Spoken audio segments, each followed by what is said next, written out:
this series is 4 sessions, and this is the third one, but I think they work fairly well on standing on their own, so it's not a too big of a thing that you haven't joined for the first two. Anyway, so I'm going to see if I can share my screen, and we'll start with refuge and bodhicitta and the four immeasurables. And if you happen to not be super Buddhist, then just contemplate the meaning of these words in terms of, we all try to come here to work towards our own awakening, to understand our minds better, to cultivate positive qualities. And of course, in the Buddhist understanding, that can be taken very, very far into enlightenment and awakening. And when we do that, we need to rely on something. In life, we always rely on things, whether we're aware of it or not. But as a Buddhist, we try to rely ultimately on reality and the nature of reality. So that's the third. And then we do all of this also to be of benefit, because what use is there to only cultivate your own happiness and limit your own suffering if it's not spilling over to anyone else? So we also try to cultivate this intention to be of benefit as vastly and as intensely as much as possible for as many sentient beings as possible. So that's basically the refuge prayer. And then the four immeasurables is just cultivating these amazing states of love, compassion, sympathetic joy, and equanimity or impartiality. So that's what these words in a very condensed way convey. So let's see if I can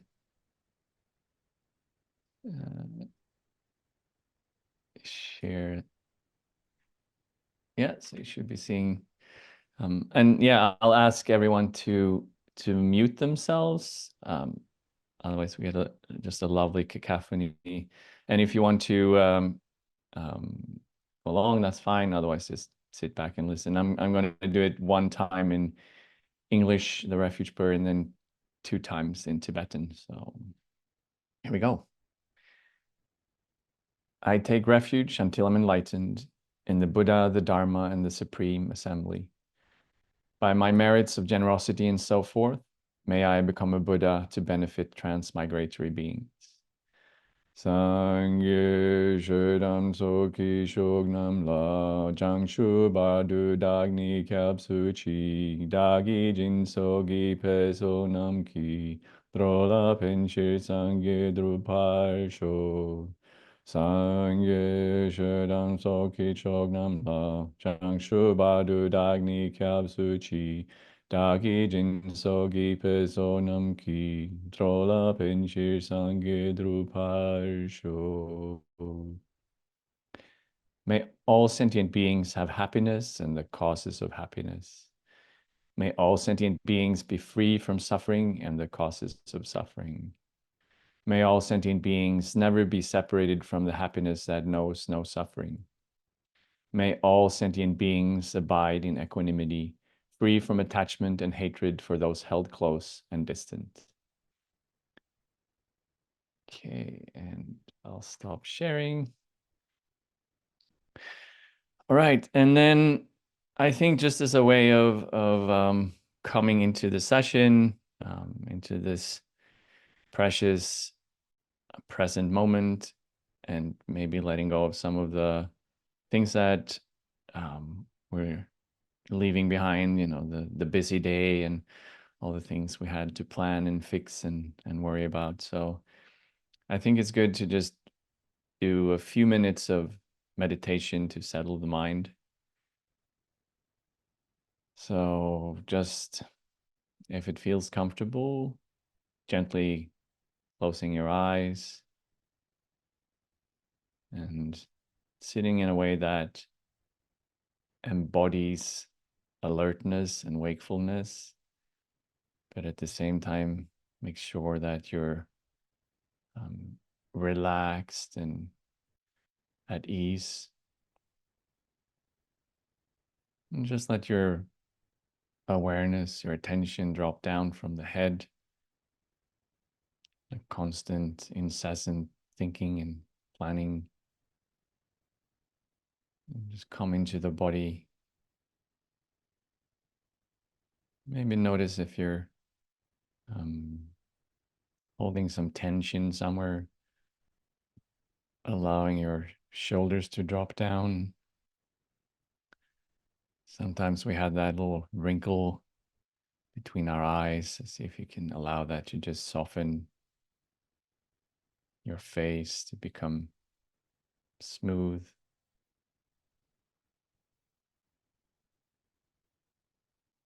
Allowing your chest to be open and the breathing to just flow freely.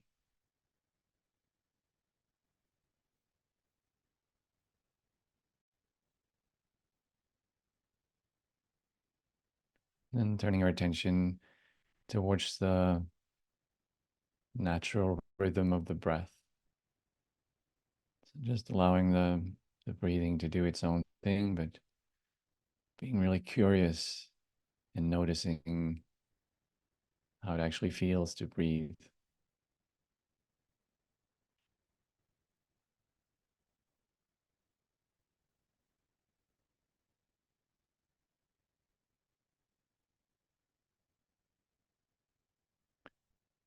Allowing everything else that's present in your mind to gently fade into the background.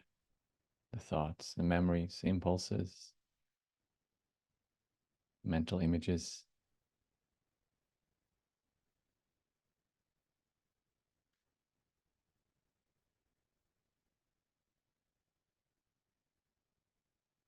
And also, as you focus on the breathing, you can emphasize the out breath,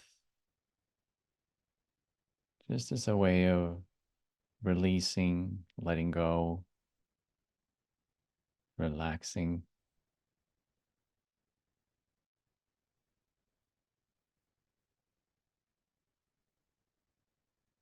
That's a way of kind of sinking deeper and deeper into your actual experience.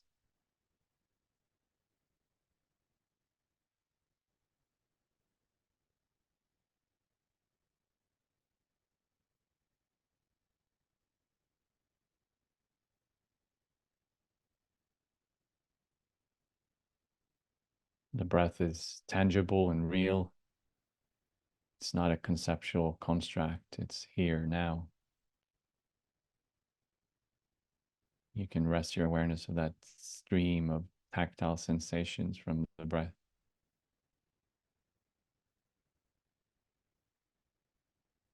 Releasing and letting go on the out breath.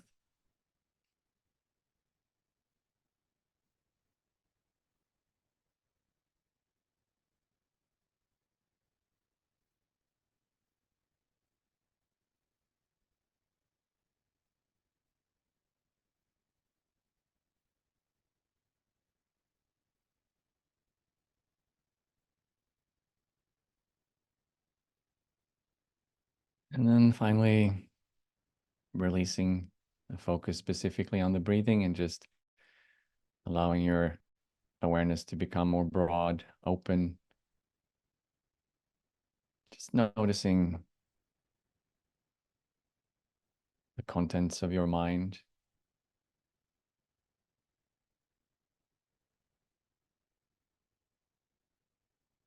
Noticing what it's like to be you in this moment.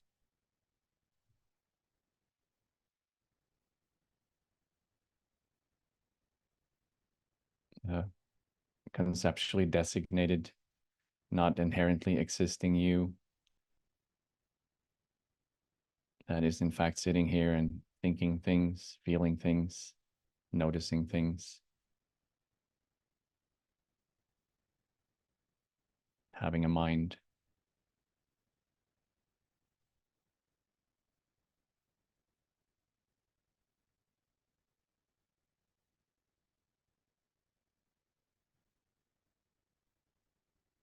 Okay, and then with that, we can end this brief meditation and see if we can dive into today's topic. Okay, so last time we discussed afflictions, the things that by their very nature cause our suffering, the anger and the attachment and the confusion and all the derivative mental states that flow from those three primary ones.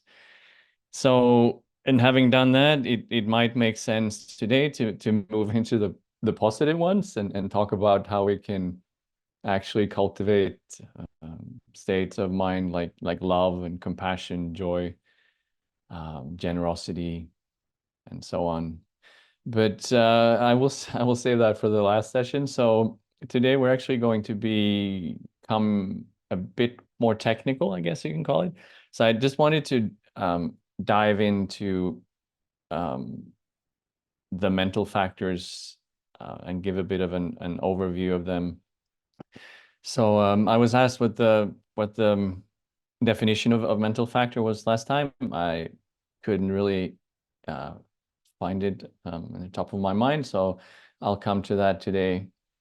And so these are presented in many different ways, but there is a common way in basic Buddhist psychology or Abhidharma psychology to speak of 51 basic mental factors.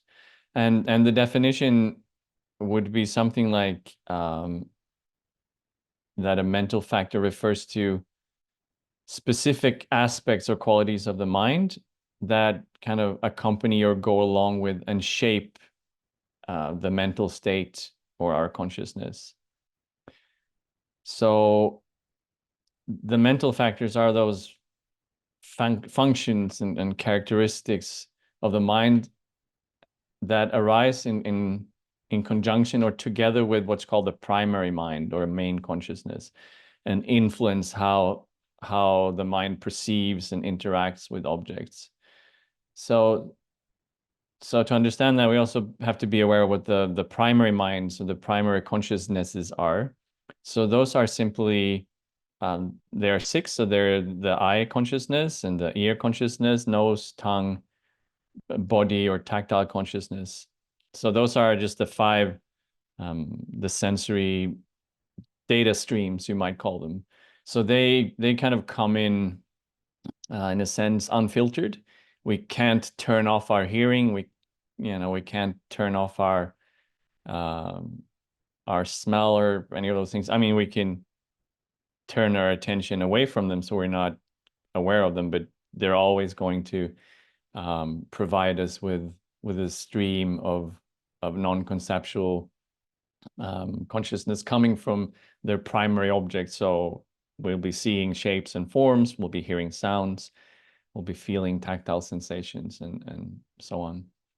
And then there's also a sixth one, and this, I talked briefly about this, how it's interesting that in Western psychology, obviously there's perceptual psychology that involves visual perception, auditory perception, and so on.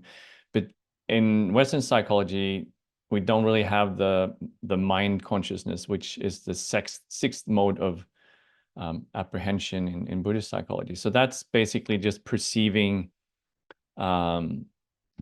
whatever's going on in the mind. So you can perceive a mental image, or you can perceive a mental sound, or you can perceive a thought, and so on.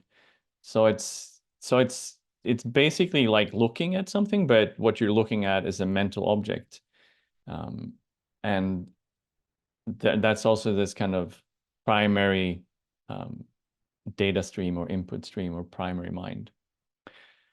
So the mental factors, they arise together with these primary minds, and they modify them, and they all like have these distinct functions on the cognitive process, you could say.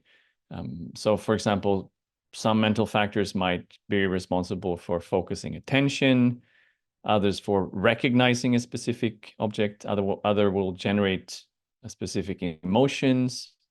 Some mental factors might help us maintain ethical discipline and so on. So it's all these, like the mechanics, the functions of our mind as they in a way modulate these primary minds.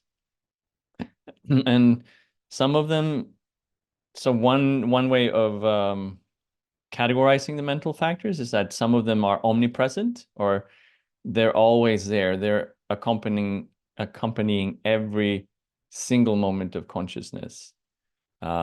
So one might be perception, just perceiving objects. One might be feeling, or in Sanskrit, Vedana, which is the feeling tone. And I'll get back to that one because it's one of the most important ones and one of the most interesting ones to dive into, I find. So we'll do that a little bit. But so those are always present. There's always, for example, this feeling tone to our experience, whether it's positive, negative, or neutral. And then another way of dividing the mental factors are that some of them are wholesome, some of them are unwholesome, and some of them are neutral.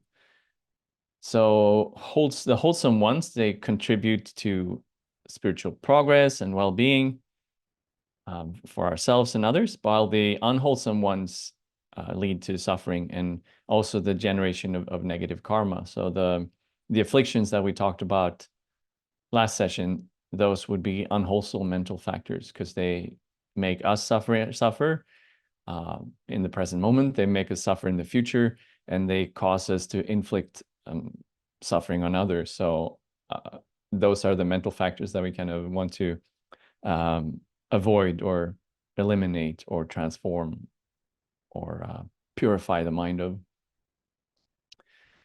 And then the neutral ones that are neither wholesome nor unwholesome in themselves, they take on, so they go along with the wholesome or unwholesome ones. So they kind of take on that valence or quality of the other mental factors. Attention, for example, is a good example. So attention in itself is neutral, but if we focus our attention on something unwholesome, it becomes unwholesome. If we focus our attention on something wholesome, it becomes wholesome. And then there's this, I mean, whenever we try to divide the mind in this way, or our experience, it's just, it's not like an actual inherent objective quality of what's going on. It's just a way of understanding this incredibly complex interplay of conditions and factors and causes in the mind, and try to start to tease some things out so that we can work skillfully with our mind to move in the direction we want to kind of move in. And that's true for all Buddhist teachings. They are simply there to be methods of practice. And the only goal that they have is to help us limit our suffering, increase our happiness, and purify our minds. That's what the 51 mental factors are about. It's sometimes in Western philosophy, it's philosophizing for the sake of philosophizing. So it's really interesting with these 51 factors, but that's not at all the point of a Buddhist practice. Everything is a tool, and everything is intended to be put into practice and used in meditation, in contemplation, in everyday life. So I think one of the main benefits of having this kind of map is to be able to kind of become a little bit like a scientist in our own experience and start understanding our mind better and start to tease out, what the hell's going on, because it's this complex mess of sometimes really unpleasant stuff going on. So it's good to start to kind of separate things out and be able to work with certain aspects and so on. So I put together a little PDF of the 51 mental factors. I mean, you just have to Google and you'll find them in different presentations. But I'm going to share in the see if I can find the chat here. Yeah, there we go. So there's a link, and then I will also briefly share this, hopefully on my screen.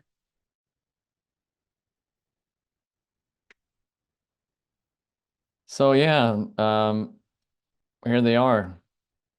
And like I said, they fall into different groups, and I'm going to dive into a few of them here and there, because obviously going in depth with this, it's probably, if you're a Gelugpa in a monastery, I don't know if it's 3 years or 4 years or something that they spend on this. So 12 hours per day. So we have the time we have, and I'm going to point some of them out that I find really interesting and helpful. So yeah, the groups are the 5 ever functioning mental factors. Like I said, the omnipresent ones. We have the 5 ascertaining mental factors that engage with objects in the mind. Then we have the 11 constructive emotions. And again, emotion is a tricky word here, but I think best we can do in an English translation. Then we have the 6 root disturbing emotions or attitudes, as it says here. I prefer sometimes the translation affliction that we used last time. And yeah, last time we talked mainly about attachment, aversion, and ignorance being the 3 root ones. But here is also pride, doubt, and wrong view, or like deluded outlooks listed. And then there are 20 auxiliary disturbing emotions listed that kind of take as their root the 6 root afflictions, and then go off in different directions, like smugness or envy or miserliness or cruelty and so on. Yeah, so this is like the overview, and then all of these branch out. I think, I don't know if it's an actual list, but sometimes we talk about the 84,000 disturbing emotions or mental afflictions. So they kind of keep branching out, and yeah, but they all stem from the 3 root ones. Okay, so yeah, you should have the link to this summary in the chat, and then you can have a look at that later on. So I'm going to dive into just a few of them that I find to be particularly relevant, especially in the beginning of practice. Or I guess, well, I could really talk about the beginning of practice, because that's where I'm at. But I think potentially also they make sense in the middle of practice and towards the end of the path as well. But so it's just starting to look at these the what's called the 5 ever functioning mental factors, or the omnipresent ones, the ones that are always there. So the one that I think is maybe the most important, because it shapes everything for us. That's the first one, which is called feeling. And I've also I put the Sanskrit terms for the first 5 ones in parentheses, because I think it's good to know the original Sanskrit or Pali terms for these. So the first one is feeling. And again, the English translation doesn't really work out here, but so that's why it's good to know that it's Vedana in Sanskrit, because then that has a very precise definition. But this is basically the feeling tone that accompanies every single moment of our experience. And that feeling tone is all either positive, so happy, or it's negative, unhappy, suffering, or it's neutral. So, and these feelings, they arise spontaneously. You can't really choose how to feel, because if you could, you would just go ahead and choose happiness, and we'll all be done with with this course and Buddhist practice and all of it, because yay, we just choose happiness. But that's unfortunately not how it works. So this feeling tone, it is the result of what Lama Zopa calls our karmic appearance and how we react to that karmic appearance. So it's basically the ripening of our karma. So our present feeling tone is the result of past karma, or past actions. And it just, boom, here it is. The only thing that we can affect is how we then relate to it. And by doing that, we can create new habits and purify our karma. And moving into the future, there might be other, feeling tones arising. Or we could do the opposite and do lots of nasty things and create terrible karma. And in the future, uh, we will experience the feeling tones that is generated from that. So, and of course, from a Buddhist perspective, the way our karma ripens is vast. It ripens as the very mind and body that we possess right now, what I would call Martin. That's the ripening of my karma. It ripens as the environment that we experience or that we are born into. Um, so I'm currently in this human realm. I'm Melbourne, Australia, but um, the very thing that appears to me is the ripening of my karma. And then it ripens as, whatever happens to us, how people treat us, and that kind of thing. And it also ripens as our tendencies. So the things that we habitually do, or the way we habitually perceive the world, and so on, our tendencies to be good people or bad people, that's also the ripening of past karma, because we created like these habitual patterns or this habitual energy. Um, so yeah, and then the level of happiness is what we experience as the ripening of constructive karma, and our level of unhappiness is the ripening of destructive karma. And then happiness, neutral, unhappiness, they form this kind of unbroken spectrum that we go back and forth on, millions of times every day, both mental suffering, happiness, and physical suffering, and pleasure, and so on. And happiness, those feelings, when it stops, we wish to have them again. And unhappiness or suffering, when that feeling stops, or sorry, when it arises, we want to get rid of it. And neutral feelings, don't really care either way. So that's what's constantly throwing us in this direction or that. There's this image of someone with long hair being caught in this bush, and the wind is blowing, and they're just pulled this way and that and then the other. So this first mental factor of Vedana, it really completely dominates our life and our experience, and it drives our behavior. So the meditation we'll do today, towards the end, um, will be on Vedana, and just paying attention to this feeling tone that is triggered when we encounter, it can be a thought that comes up and we love it or we hate it, or it can be someone says something to us and we get upset or we get proud or whatever it is. But it's instant, and it's always there, and it's pushing us around like we're slaves to our own minds, and whatever just happens to um, pop into them. Um, yeah. Okay. I feel like I'm um,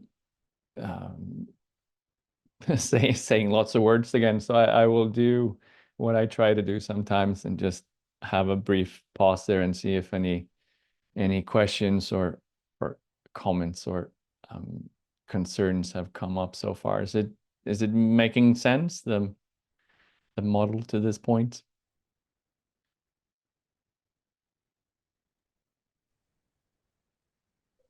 Martin, I have a quick question. Mm-hmm. When you translate Vedana as feeling, does that en- encapsulate only what we mentally are going through, or does it also encapsulate any sensations we may also experience? Is it mental and physical? Yeah, it is mental and physical. But also um it's said that um for example there is there's a video of one of my main teachers, Lama Lundrup, who passed away from cancer. There's a video of him in the hospital, his body riddled with cancer, and it's obviously extremely excruciatingly painful, because that's usually what happens when the body is full of cancer. But he's happy, joyful, and just content. So it's not that any particular physical sensation is necessarily negative in itself. So for that reason, I guess Vedana is always at that level, always mental, because it's how we're perceiving a specific, yeah, again, coming from those primary minds. So tactile sensations might present us with pain, but the feeling tone might still be a positive one if our mind is, sufficiently sophisticated, I guess. Yes. But yeah, at like my level, I would definitely say that the feeling tone is both mental and and and physical, because if I have a splinter in my thumb, that day is ruined. So you know, yeah. Uh, Uh yeah. Um, the feeling tone, because uh, during the day we go through many uh, temporary periods of feeling, but it seems I get the impression that this feeling tone is kind of like a background or default feeling that's ever present, even though there may be momentary, uh, short-term feelings, positive or negative. yeah, so it's so neutral is also included in the tone. So but we're always moving on the spectrum from, it can be the most intense bliss imaginable, or it can be, the most hellish experience imaginable, or Okay. it can be, but a lot of time we're just neutral, we just um sometimes we're like numb or shut off or not paying attention, or not much going on. So we're just cruising along, and yeah, so it's always somewhere on. If you stop right now and have a look, you're gonna find yourself somewhere on that spectrum. You're never not on that feeling spectrum, if that Okay. makes sense. Yes. Mhm.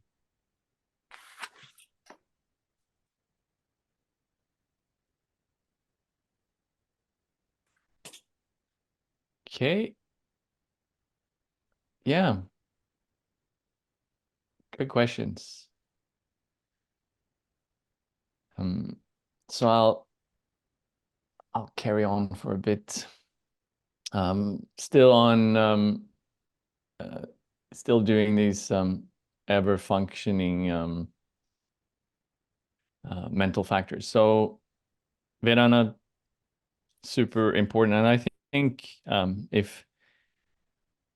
if we want some kind of practice to start with, concerning the 51 mental factors, it's really good to to start there and start paying attention. You can do it in meditation, like we are going to do later, but also throughout the day, just pausing and noticing, like, what's my current feeling tone and what caused it to be that. It might have been a thought that's just almost subconscious, so we didn't catch it, but we're always telling ourselves these endless stories and judging, evaluating, blah blah blahing, and these things keep triggering emotions for us. So it's good to just slow that down and have a look at what's going on, and then eventually we can start to pull back from the things that are causing us unhappiness and move more towards the things that are actually wholesome and beneficial for us. Yeah, so then the next one in this group is discernment, or samja. And this is also interesting because there's this moment prior to what you might call conceptual labeling. So for example, if we take the visual input, so to speak, when we will perceive shapes and colors, and that's like a non-conceptual perception, but we still have this immediate discernment of things. But before the complex process of conceptual labeling and the all the stuff that the mind engages with, there's this initial moment of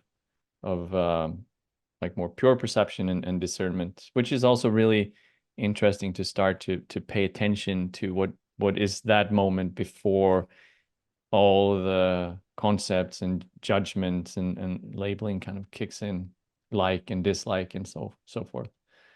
And then the third one, this is also huge. So this is cetana, or intention, urge. So this is the urge that moves our continuum to take an object, as it's technically called, or engage with an object. And our mental continuum is this individual, everlasting sequence of moments and mental activity. So we move towards certain objects, or we move with intention. And this intention, it's cetana, that is actually what it is what karma is. There's a quote by the Buddha where he says something like, "This I tell you, monastics, karma is intention."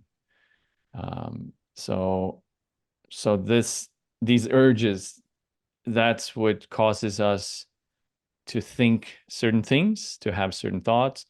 It's what's causing us to say certain things, and it's what's causing us to do certain things.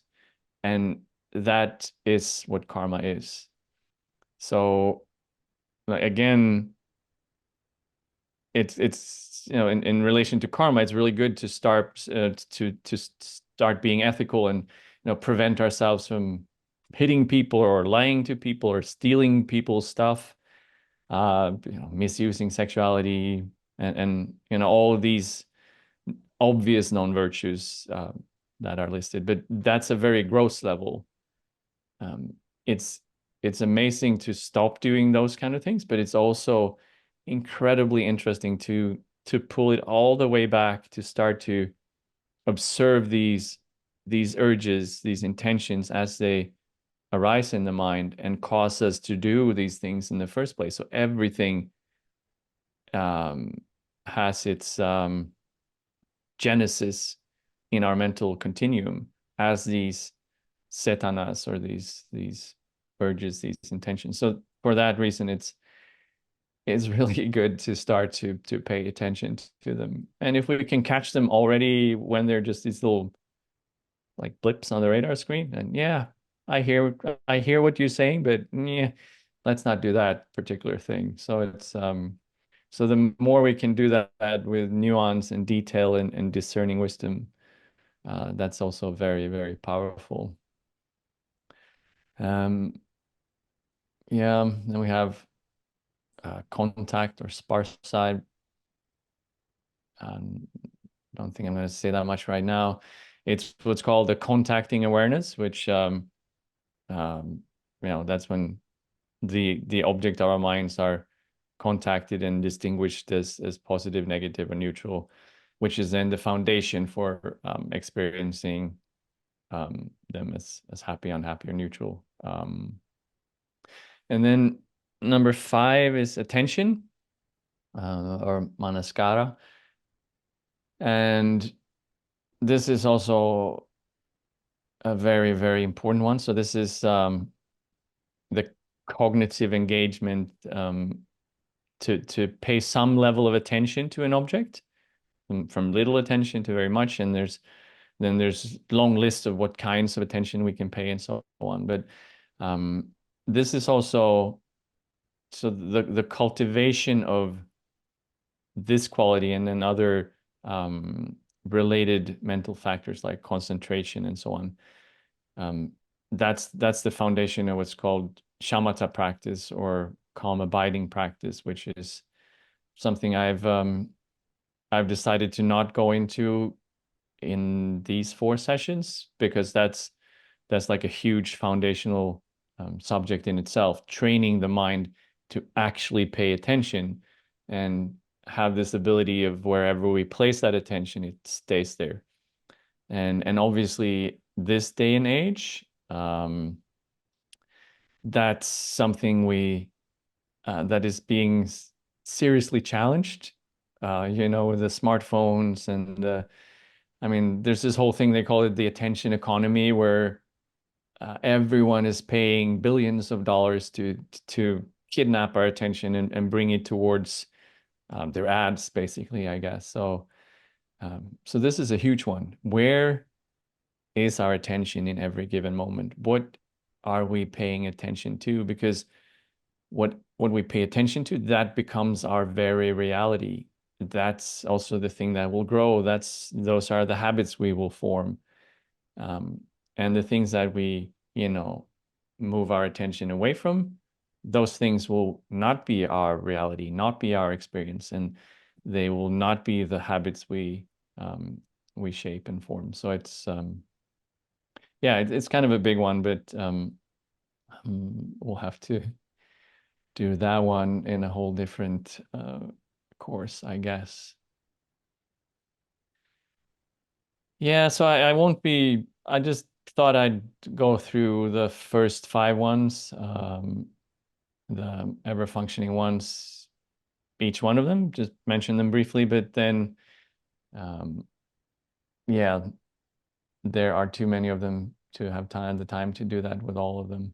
We did talk about the afflictions last time, so we have like the extended list of afflictions. It can be really interesting to go through all like the 20 auxiliary ones here and just pay attention. Just like what's my current level of smugness, or how have I been doing with that today? It's we can take each one of them and just investigate, and not in a in a way saying that, oh, I'm such a bad person, but rather like really being curious and interested. Is this part of my mental continuum? Does like smugness arise every now and then? And what are the causes and conditions for that? And what are some antidotes I can apply, and so on. So, but again, I won't be going into all of them. Yeah, maybe one thing that can be interesting regarding the what's called the 5 ascertaining mental factors, because some of those they fall in the category of neither inherently wholesome or unwholesome. So for example, I can ask what you think. So aspiration is the first of them, like to aspire towards something. Would you say that aspiration is good, bad, or neutral? I don't know.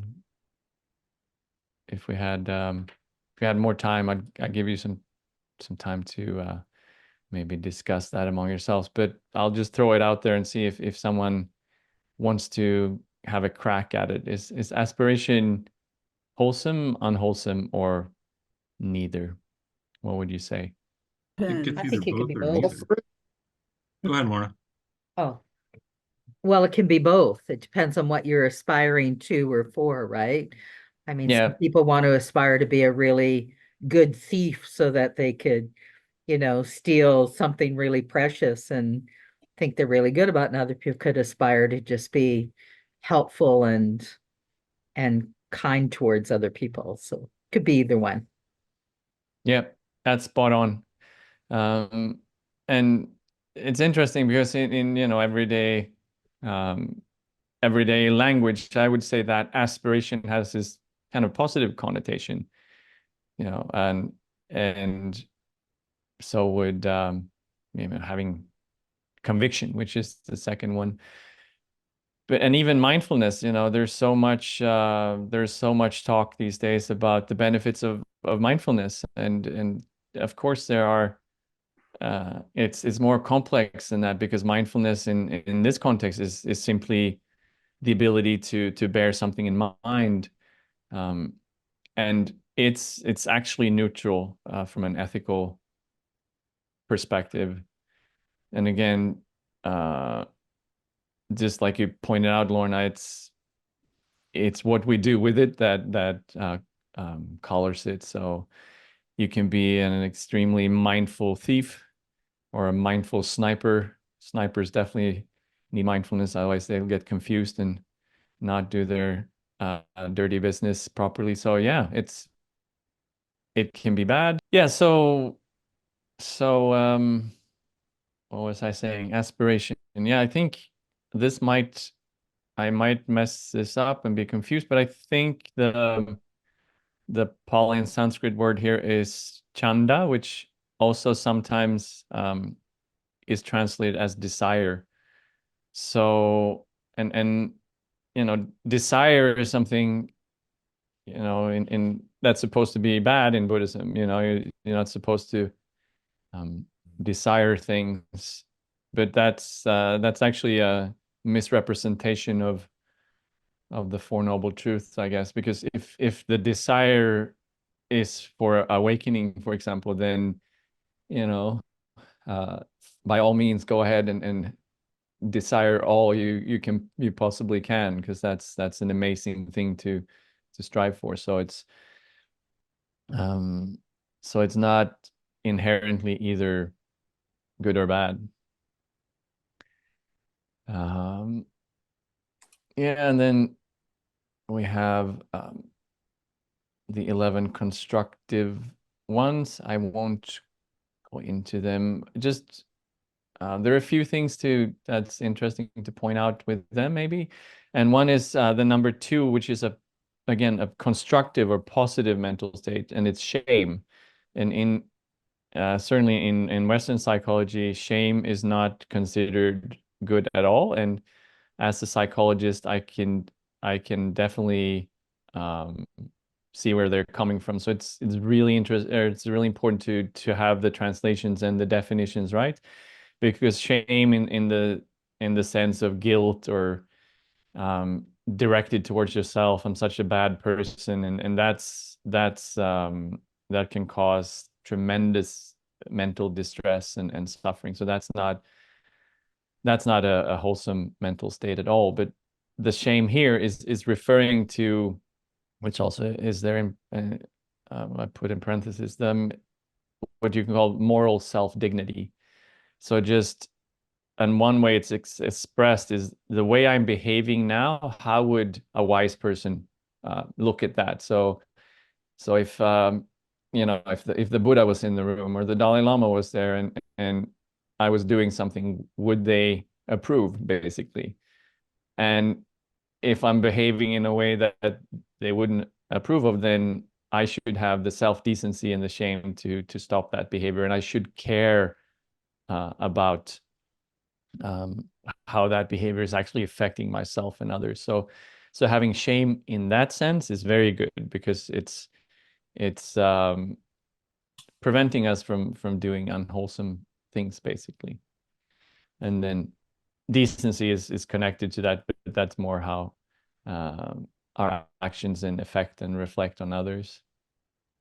Could shame be like humility? Yeah. I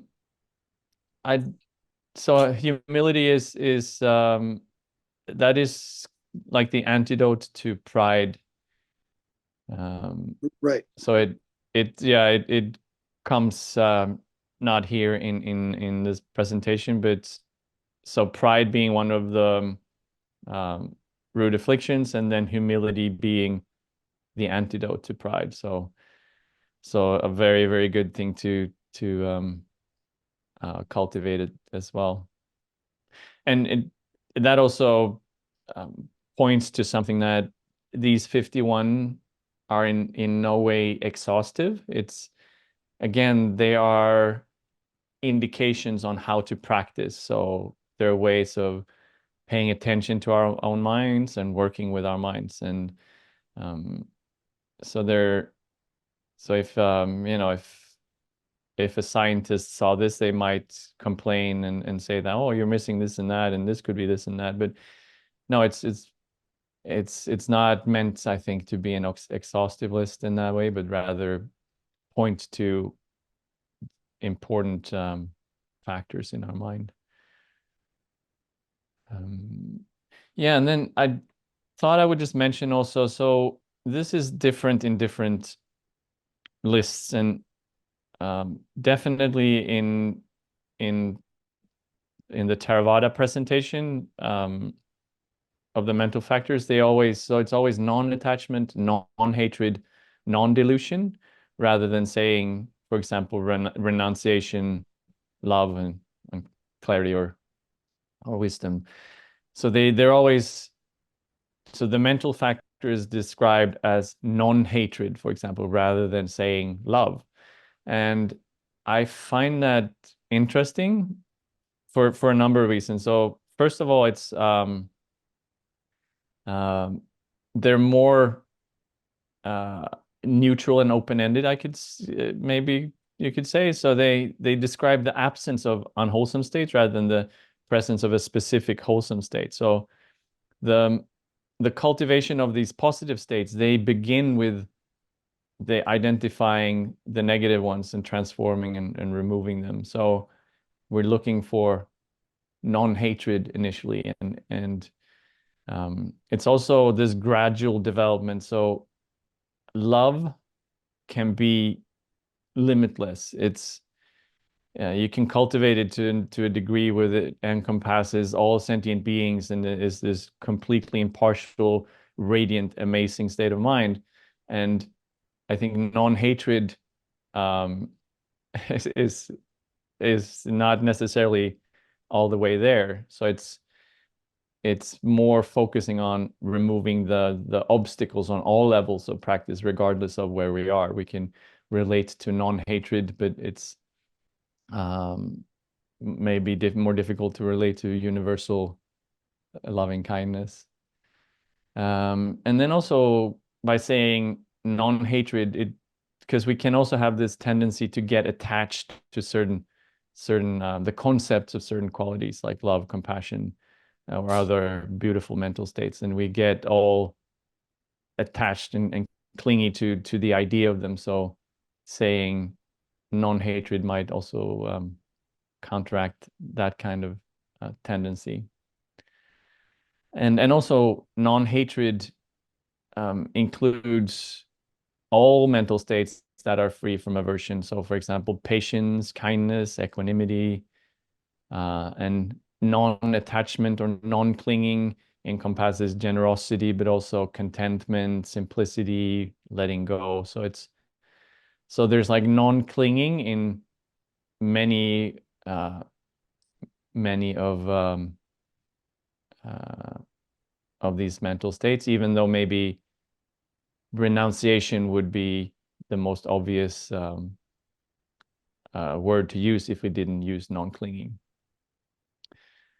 And then finally, they also, by saying non-hatred, non-attachment, and so on, it's also pointing towards something that is very, very important, and that's the basic nature of the mind,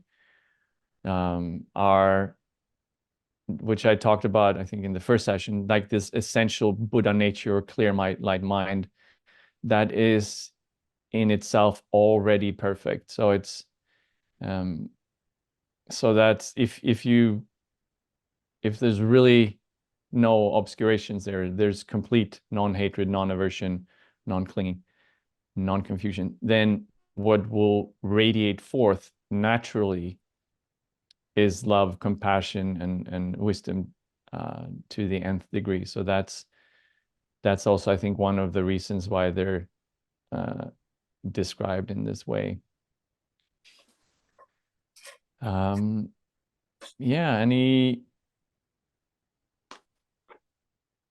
any comments or concerns, questions on that section?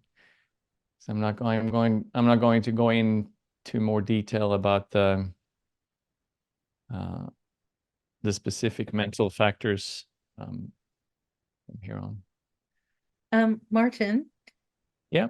are you familiar with the series by the Dalai Lama on the science and philosophy in the Indian Buddhist classics? And volume 1 is the physical world, volume 2 is the mind. There's volume 3, which I can't remember what is it, and then there's a volume 4 coming out at all. Yeah, the one he co-authored with Venerable Chudran, was it? I'm not sure if Venerable Children are involved in these series. Maybe I'm well, anyways, yeah. Yeah, but the one in the mind is really, if you really want to deep dive into the whole thing. And I actually started it a couple of years ago. And I got about a third of the way through and thought, I'm not ready for this. It's too deep for me. But it does really take you intimately into the mind, and it's really quite fascinating. Yeah. But No, just as a it's reference, people are if you have interested. the link to that book, then please paste it in the Sure, I'll have to look it up. I've in the got it on chat. my ebook reader, Yeah. but I can look it up. Sure. I've got it, Lord. I just put it in the chat. Oh, I'm just thanks, putting it in the Michael. chat. Martin, I have another question though. Yeah. For something like hatred,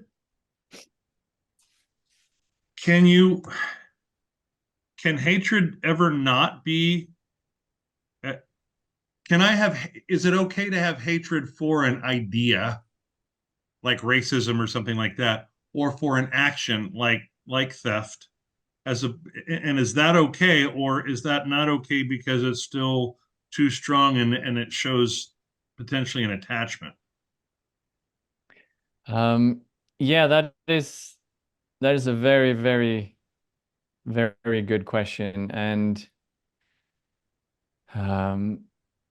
I think at a certain level, so hatred or anger has this as this function that it wants to destroy or get rid of the object, and it does tend to disturb the mind and make us so it tends to have a detrimental effect on the mind. But having said that, it is also true that and this, I guess, is also more from a tantric perspective, but if you trace hatred or anger all the way down, there will be discerning wisdom. So at the very bottom, there is this clarity, for example, to recognize that something is harmful, the idea is harmful, or that person's behavior is harmful. And I think it's the difficulty is to separate the two, because we want to keep that clarity, and we also, there's nothing wrong in keeping that energy that often comes with anger or hatred, because that energy can you know, we can act with that energy. But it's like this holiness says, it's very tricky. His anger is very tricky because yes, it has these, you could say, positive aspects to it, but they're very volatile, and it's very difficult to harness that energy in a way so it doesn't hurt ourselves, cause us to harm ourselves karmically, or just in the moment, or to hurt others and be unskillful in how we act. So it's, yeah, it's a very tricky one to tease out. But in this presentation, it's just hatred bad, and I think at the entry level, yeah, if there's hatred, maybe see if you can not go there. But as you get more and more sophisticated with this, and especially if you get into tantric practice, where you can really start to transform the poisons into the very things we want to cultivate, then it gets more nuanced. Yeah, I don't know. I don't know if that is the answer to the question. Yeah, thank you. Julie, you want to unmute? Thank you.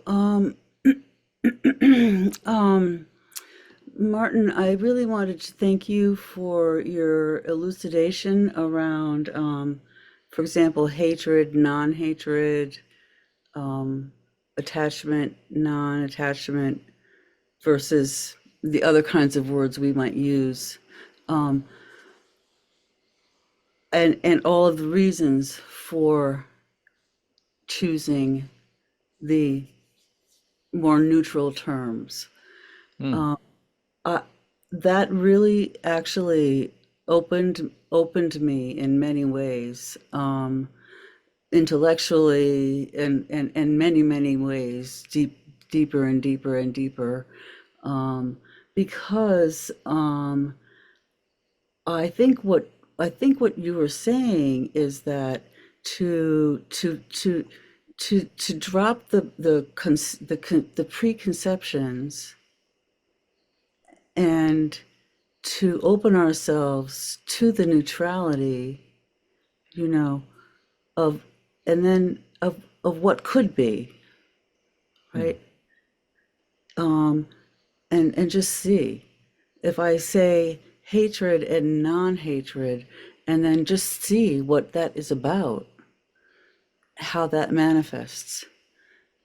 Could be a very beautiful and exciting thing versus hatred and love and all the preconceptions I have about love and how that might manifest this time, right? And like that.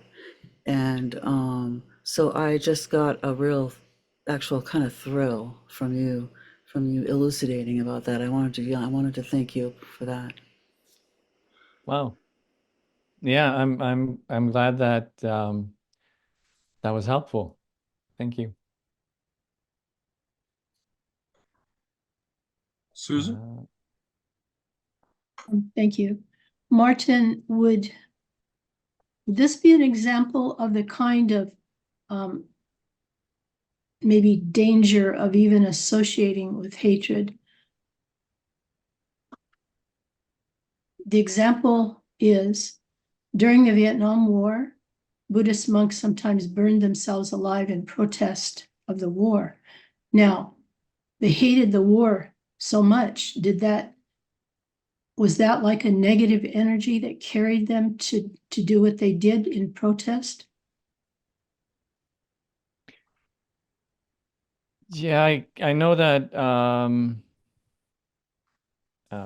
His Holiness the Dalai Lama has, so I mean, there's self-immolations happening in Tibet today, where monks and nuns set themselves on fire as a way of protesting to the situation in Tibet. And I know that His Holiness has said that this is not a good way to protest, even though there might be, obviously there's concern and there's compassion in that to some ways is fueling those actions, then they're still very, very harmful because they are ending a precious human life. And if it is hatred towards the situation that is causing them that, it's at least according to His Holiness, is not skillful. And he's really encouraging his students to not set themselves on fire. So it's, yeah. So if it's driven by hatred, definitely not constructive, I would say, or I would trust what the Dalai Lama comments.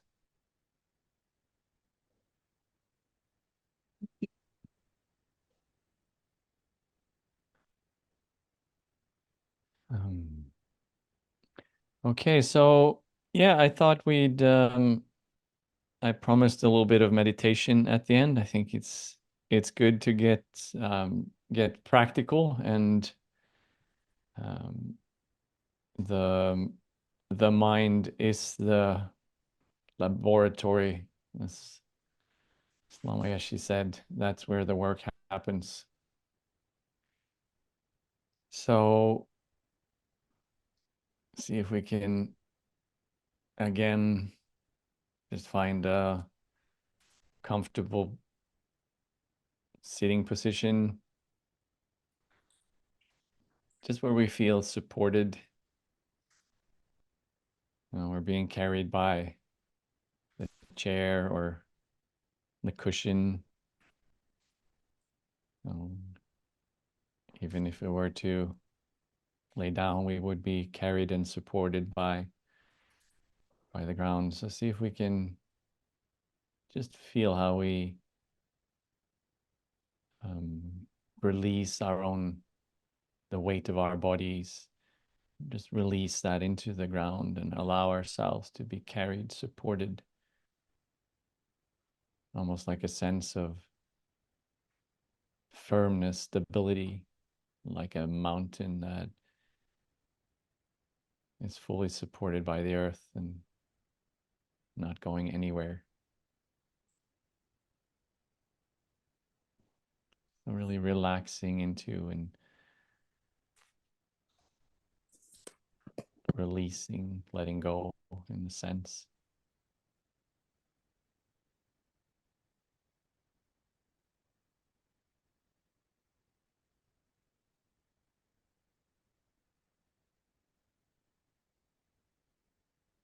And then turning our attention to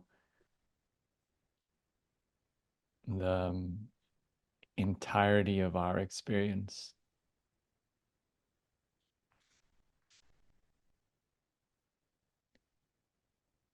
Watching the space of our minds.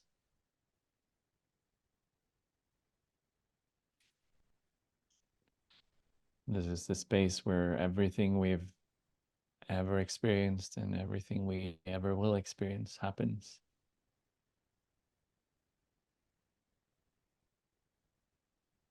And this is where sights and sounds and tactile sensations appear. And this is the space where thoughts appear and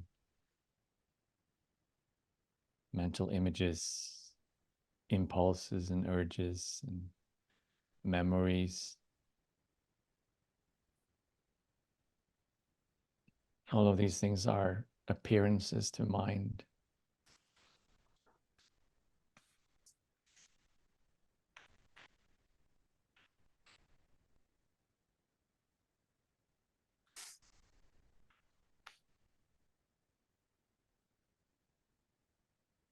And see if you can just be a neutral observer,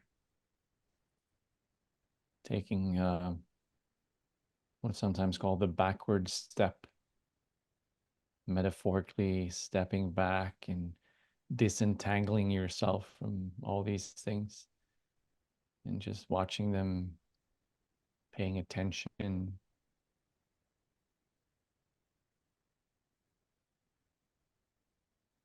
noticing.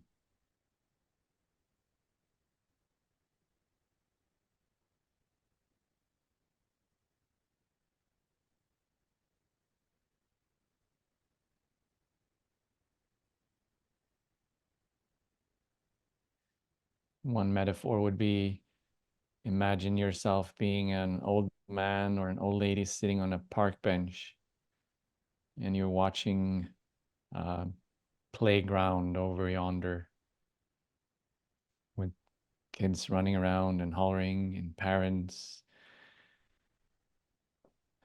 running after them. So there's tumultuous joy and strife and conflict in this playground, but you're this old man or old lady, you're just sitting there watching. You're not really involved. You're interested. You have this kind, compassionate, warm gaze, but you're not engaged. You're just watching.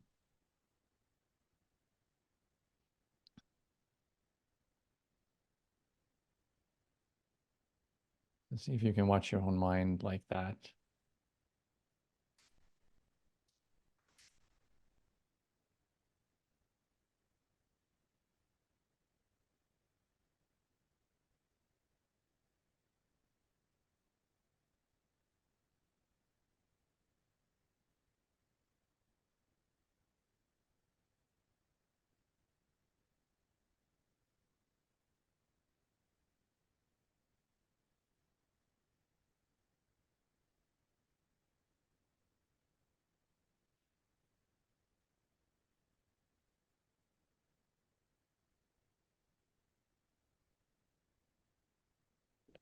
And then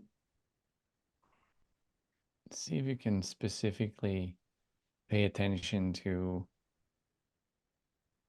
this feeling tone, these Vedanas. So notice that when something comes into the mind, like a memory, a thought, an image, and there's this immediate reaction to it. We either experience it as positive or negative, or sometimes we don't have that much of a stake in it. But just notice that immediate reaction. The mind contacts the object, and then there's feeling arising.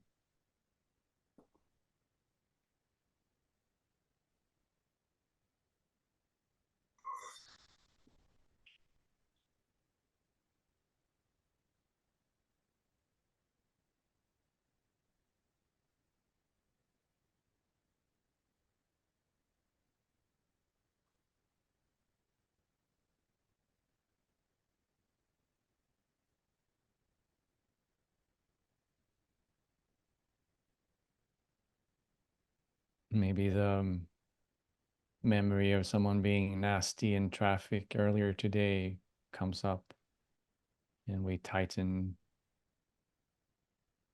There's a negative feeling tone. Or maybe the idea of the meal we'll have after this session comes into the mind, and something really yummy, and there's a positive feeling tone.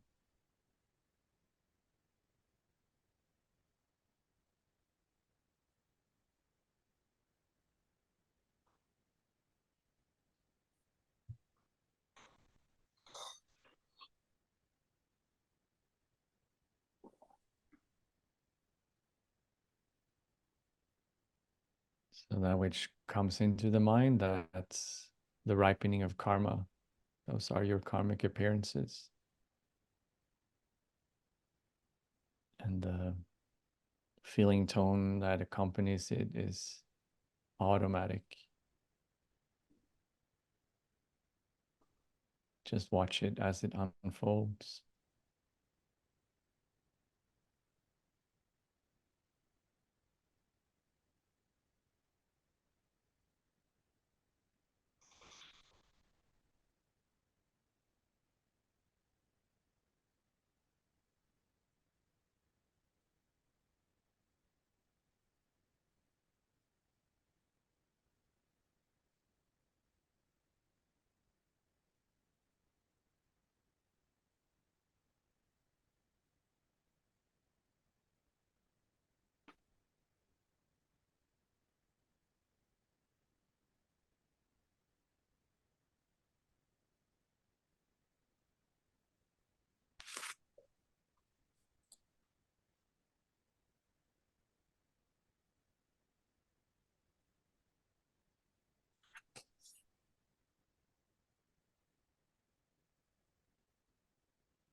And then notice also that immediately following this feeling tone is then either our tendency to grasp onto the positive things or try to push away or get rid of the negative ones.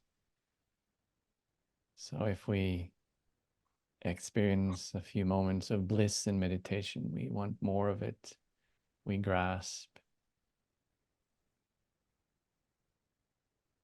Or if we suddenly start feeling bored, we just want to get up and run away sometimes.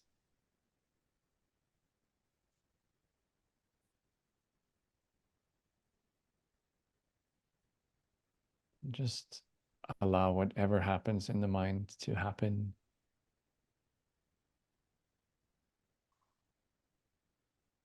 Those are just appearances. Those are just mental factors. Those are just the natural mechanics of a sentient being's mind.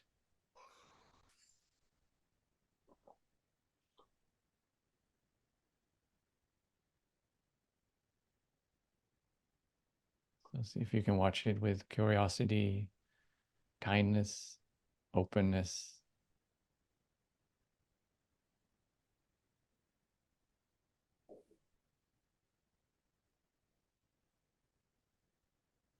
This is what we are all dealing with every millisecond of our lives.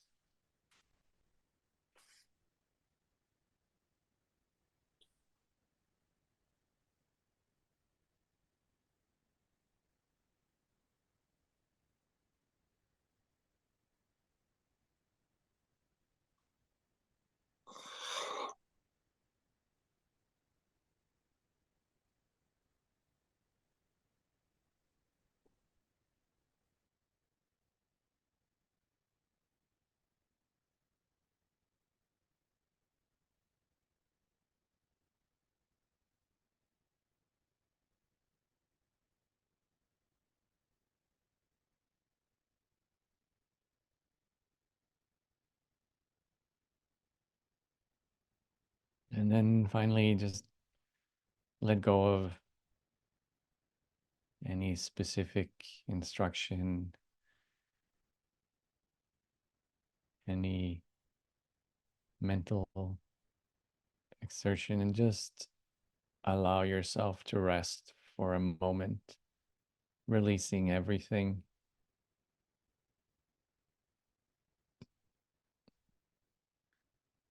Allowing yourself to just rest in that spaciousness of your own mind.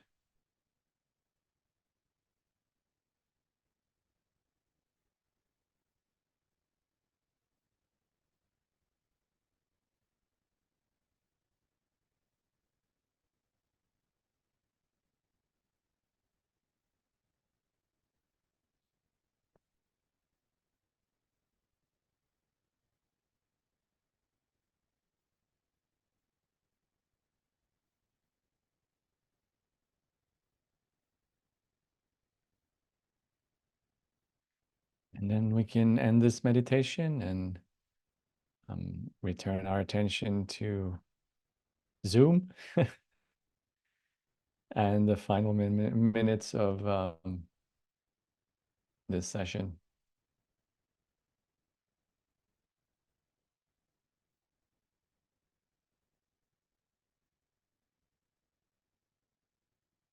Yeah, so I'll just open up one last time and see if there are any comments on this practice or this session as a whole or anything else.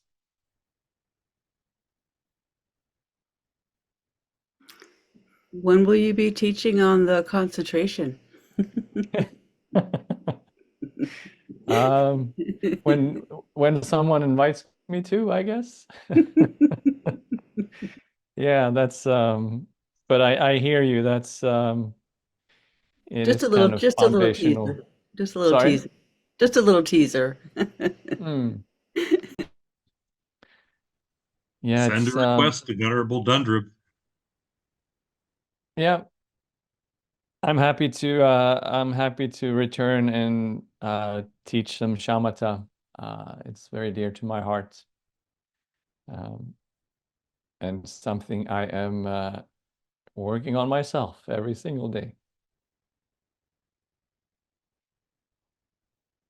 Michael, just getting back to the mindfulness, something I had heard the Dalai Lama speak about, just in terms of mindfulness in Buddhism and mindfulness in Western psychology. Mm. He kind of made the distinction of that in Western psychology, mindfulness is an end result of, whereas in Buddhism, it's a tool to be utilized along the path to train the mind. And I just thought that that was an interesting distinction in terms of, and so what you want to be doing with practicing mindfulness is like sharpening the tool so that it is you can use it better to concentrate and to in meditation and whatnot to get into the deeper levels of the mind. Just wondering if you have any, if you've heard of that or. Yeah, it's interesting because mindfulness or shamatha practice in Buddhism, where you cultivate this um, you know level of presence and concentration that is not even recognized in Western psychology. If you do that and you achieve what's called calm abiding, which is this Right. this state that is also it's blissful and it's stable and it's that's like the ultimate relaxation. You're now this amazing human being, and from a Buddhist perspective, that's just getting started. You Right.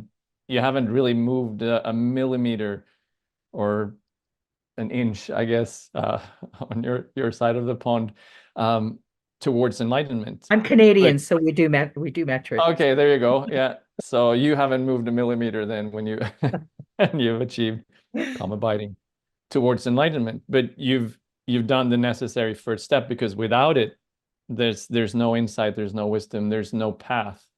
Right. But it's not an end goal at all. And sometimes it can be they say it can be confused for the actual thing. So people reach that state and they think they've reached enlightenment, but Right. that's not it. So yeah, and in Buddhist, or sorry, in Western psychology, it's mindfulness is just some focus and relaxation, and it's it's such a small thing, that is nowhere near the actual potential even for what mindfulness is. But yeah, so it's a good point. Um, there's more to be discovered about mindfulness in Western psychology, to say the least. Mm-hmm. Yeah. One of my teachers, Lama Allen Wallace, he said that mindfulness, that's like clearing the throat before you start speaking. So and then you say what you need to say. So that's like the function of mindfulness. The actual work is the speaking, but you kind of need to clear your throat before you get going. I don't know if that's a good metaphor.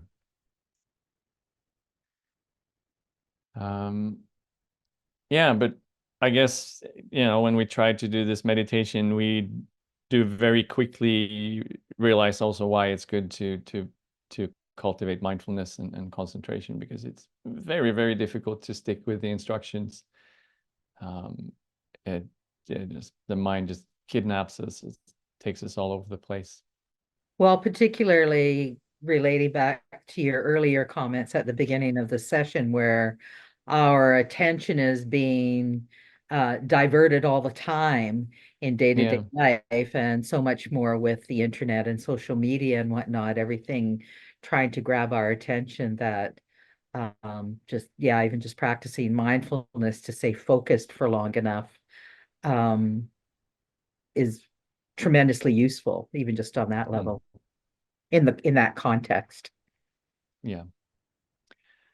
Yeah, so I hope that this session has contributed to us becoming more interested in our minds, and so that's really the point, to start to pay attention to what's going on, and start, like I said in the beginning, start to tease things out, and that's what all these categories and lists are for.